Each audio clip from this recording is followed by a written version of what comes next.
that you may observe them in the land which you are crossing over to possess, that you may fear the Lord your God, to keep all his statutes and his commandments which I command you, you and your son and your grandson, all the days of your life, and that your days may be prolonged.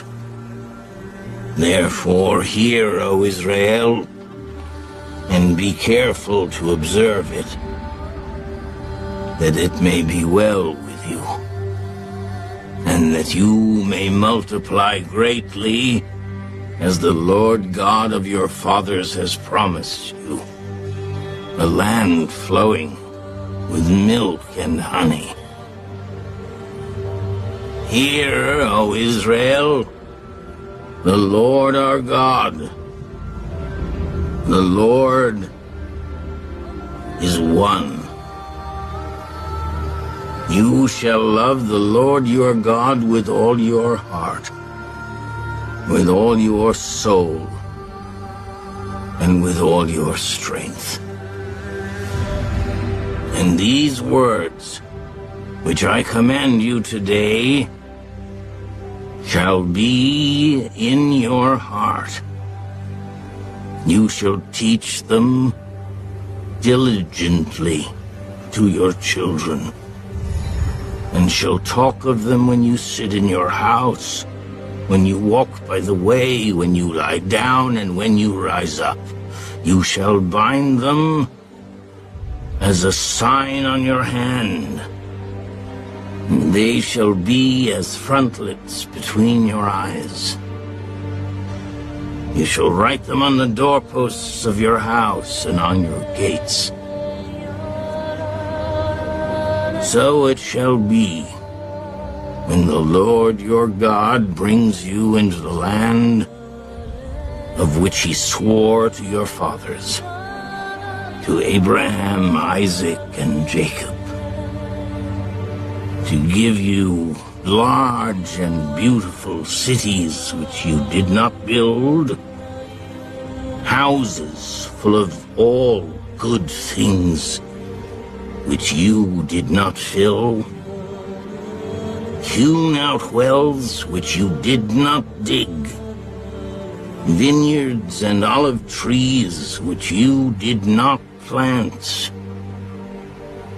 When you have eaten and are full, then beware, lest you forget the Lord who brought you out of the land of Egypt, from the house of bondage.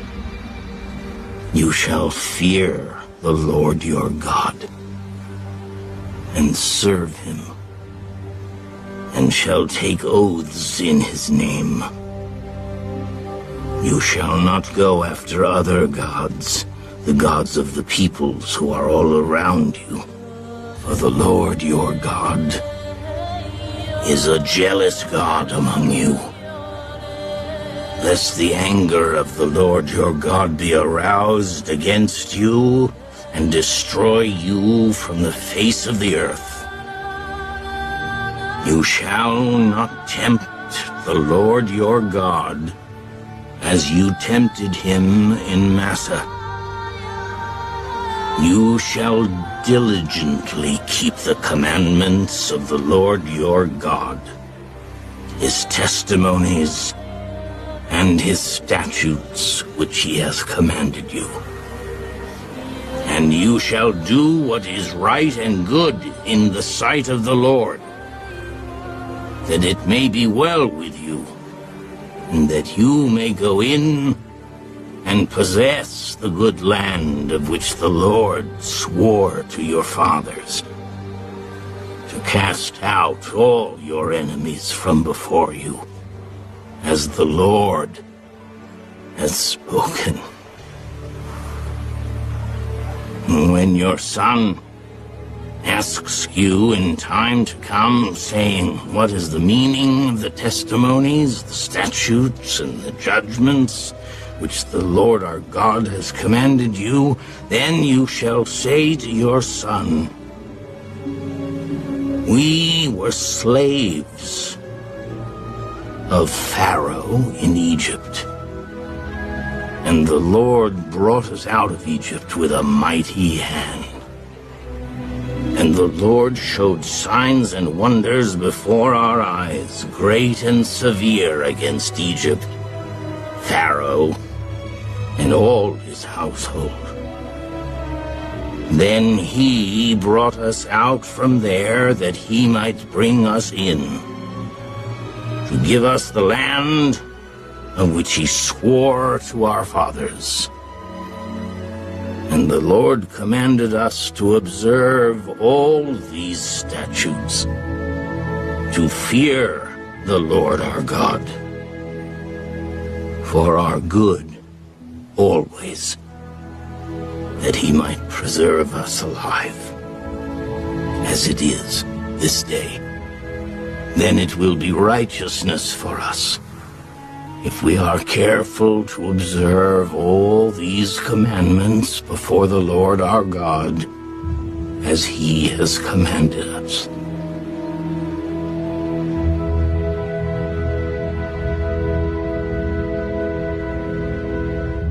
Deuteronomy, chapter 7.